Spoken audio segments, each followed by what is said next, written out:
ಕಾಂಗ್ರೆಸ್ ಹೊಸ ಸರ್ಕಾರದ ಆರಂಭದಲ್ಲೇ ಈಗ ವಿಘ್ನ ಎದುರಾಗಿದೆ. ಹಿರಿಯ ನಾಯಕ ಸಚಿವ ರಾಮಲಿಂಗಾರೆಡ್ಡಿ ಅವರು ಬಂಡಾಯ ಎದ್ದಿದ್ದಾರೆ. ಸರ್ಕಾರ ಇನ್ನೂ ಶುರು ಆಗೋ ಮೊದಲೇನೆ ಮುಖ್ಯಮಂತ್ರಿ ಡಿಕೆ ಶಿವಕುಮಾರ್ ನೇತೃತ್ವದ ಸಂಪುಟದ ಮೊದಲ ವಿಕೆಟ್ ಪತನ ಆಗಿದೆ. ಸಚಿವ ಸ್ಥಾನಕ್ಕೆ ರಾಮಲಿಂಗಾರೆಡ್ಡಿ ಅವರು ರಾಜೀನಾಮೆಯನ್ನು ಘೋಷಣೆ ಮಾಡಿದ್ದಾರೆ. ನೂತನ ಮುಖ್ಯಮಂತ್ರಿ ಡಿಕೆ ಶಿವಕುಮಾರ್ ನೇತೃತ್ವದ ಸಚಿವ ಸಂಪುಟದ ಮೊದಲ ವಿಕೆಟ್ ಪತನ ಆಗಿದ್ದು, ಈಗ ಕಾಂಗ್ರೆಸ್ ಹಿರಿಯ ನಾಯಕ ರಾಮಲಿಂಗಾರೆಡ್ಡಿ ಸಚಿವ ಸ್ಥಾನಕ್ಕೆ ರಾಜೀನಾಮೆಯನ್ನು ಘೋಷಿಸಿದ್ದಾರೆ. ಶುಕ್ರವಾರ ನಗರದಲ್ಲಿ ಸುದ್ದಿಗೋಷ್ಠಿಯನ್ನು ಉದ್ದೇಶಿಸಿ ಮಾತನಾಡಿದ ಅವರು, ನನಗೆ ಬೆಂಗಳೂರು ಅಭಿವೃದ್ಧಿ ಖಾತೆ ನೀಡೋದಾಗಿ ಸ್ವತಃ ಡಿಕೆ ಶಿವಕುಮಾರ್ ಅವರೇ ಭರವಸೆಯನ್ನ ನೀಡಿದ್ರು. ಆದ್ರೆ ಅವರು ಕೊಟ್ಟ ಮಾತನ್ನ ಉಳಿಸಿಕೊಳ್ಳಿಲ್ಲ ಅಂತ ಬೇಸರವನ್ನು ವ್ಯಕ್ತಪಡಿಸಿದ್ರು. ಆತ್ಮಸಾಕ್ಷಿ ವಿರುದ್ಧವಾಗಿ ಕಾರ್ಯನಿರ್ವಹಿಸೋದಕ್ಕೆ ನನ್ನಿಂದ ಸಾಧ್ಯ ಇಲ್ಲ.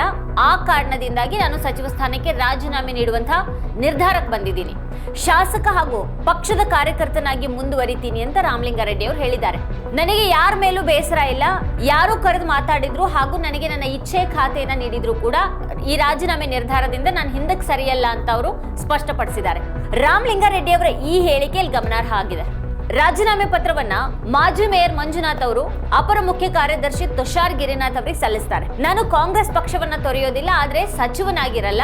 ಸಂಪುಟದಲ್ಲಿ ಸ್ಥಾನ ನೀಡಿದ್ದಕ್ಕಾಗಿ ಧನ್ಯವಾದಗಳು ಅಂತ ಅವರು ಹೇಳಿದ್ದಾರೆ. ಇನ್ನು ಮುಖ್ಯಮಂತ್ರಿ ಡಿಕೆ ಶಿವಕುಮಾರ್ ಅವರು ರಾಮಲಿಂಗಾರೆಡ್ಡಿ ಅವರಿಗೆ ಜಲಸಂಪನ್ಮೂಲ ಖಾತೆ ಹಂಚಿಕೆಯನ್ನ ಮಾಡಿದ್ರು. ಬೆಂಗಳೂರು ಅಭಿವೃದ್ಧಿ ಇಲಾಖೆಯನ್ನ ಕೃಷ್ಣ ಬೈರೇಗೌಡ ಅವರಿಗೆ ವಹಿಸಿದ್ರು. ಜಲಸಂಪನ್ಮೂಲ ಖಾತೆಯನ್ನ ವಹಿಸಿಕೊಳ್ಳೋದಕ್ಕೆ ಆಸಕ್ತಿಯನ್ನ ತೋರಿದ ರಾಮಲಿಂಗಾರೆಡ್ಡಿ ಅವರು ಸಚಿವ ಸ್ಥಾನಕ್ಕೆ ರಾಜೀನಾಮೆಯನ್ನ ನೀಡಿದ್ದಾರೆ. ಎಐಸಿಸಿ ಅಧ್ಯಕ್ಷ ಮಲ್ಲಿಕಾರ್ಜುನ್ ಖರ್ಗೆ ಅವರು ರಾಜ್ಯಸಭಾ ಚುನಾವಣೆಗೆ ನಾಮಪತ್ರ ಸಲ್ಲಿಕೆ ಮಾಡುವಾಗ ಉಪಸ್ಥಿತರಿರೋದಕ್ಕೆ ಬೆಂಗಳೂರಿಗೆ ಲೋಕಸಭೆ ಪ್ರತಿಪಕ್ಷ ನಾಯಕ ರಾಹುಲ್ ಗಾಂಧಿ ಆಗಮಿಸ್ತಾ ಇರುವಂತಹ ಈ ಸಂದರ್ಭದಲ್ಲಿ ರಾಮಲಿಂಗಾರೆಡ್ಡಿ ಅವರು ಸಚಿವ ಸ್ಥಾನಕ್ಕೆ ರಾಜೀನಾಮೆಯನ್ನ ಘೋಷಣೆ ಮಾಡಿರೋದು ಕಾಂಗ್ರೆಸ್ ಹೈಕಮಾಂಡ್ಗೆ ಮುಜುಗರವನ್ನ ಉಂಟು ಮಾಡಿದೆ. ಇನ್ನು ರಾಮಲಿಂಗಾರೆಡ್ಡಿ ಅವರು ಕಾಂಗ್ರೆಸ್ನ ಹಿರಿಯ ನಾಯಕ, ಹಲವಾರು ಬಾರಿ ಶಾಸಕ ಹಾಗೂ ಸಚಿವರಾದವರು, ರಾಜಕೀಯದಲ್ಲೂ ಆಡಳಿತದಲ್ಲೂ ಅಪಾರ ಅನುಭವ ಇರೋರು, ಬೆಂಗಳೂರು ರಾಜಕೀಯದ ಮೇಲೆ ದೊಡ್ಡ ಹಿಡಿತ ಇರೋರು.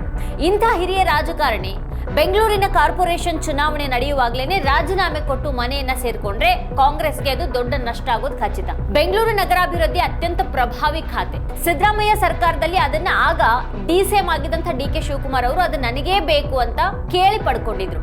ಆಗ್ಲೂ ಆ ಖಾತೆ ಕೇಳಿದಂತ ರಾಮಲಿಂಗಾರೆಡ್ಡಿ ಅವರಿಗೆ ಮುಂದಿನ ಸರ್ಕಾರದಲ್ಲಿ ಆ ಖಾತೆ ನಿಮಗೆ ಅಂತ ಡಿಕೆ ಶಿವಕುಮಾರ್ ಭರವಸೆಯನ್ನ ನೀಡಿದ್ರು ಅಂತ ಹೇಳಲಾಗಿದೆ. ಈಗ ಡಿಕೆ ಶಿವಕುಮಾರ್ ಅವರು ಮುಖ್ಯಮಂತ್ರಿ ಆಗಿದ್ದಾರೆ. ನನಗೆ ಭರವಸೆ ಕೊಟ್ಟ ಹಾಗೆ ಬೆಂಗಳೂರು ನಗರಾಭಿವೃದ್ಧಿ ಖಾತೆಯನ್ನ ಕೊಡಿ ಅಂತ ರಾಮಲಿಂಗಾರೆಡ್ಡಿ ಅವರು ನೆನಪಿಸಿದ್ದಾರೆ.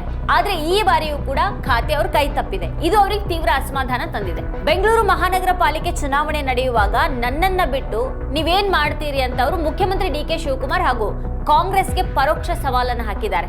ಇದನ್ನ ಈಗ ಕಾಂಗ್ರೆಸ್ ಹಾಗೂ ಡಿಕೆ ಶಿವಕುಮಾರ್ ಅವರು ಹೇಗೆ ಎದುರಿಸ್ತಾರೆ ಅನ್ನೋದನ್ನ ಕಾದು ನೋಡ್ಬೇಕಾಗಿದೆ.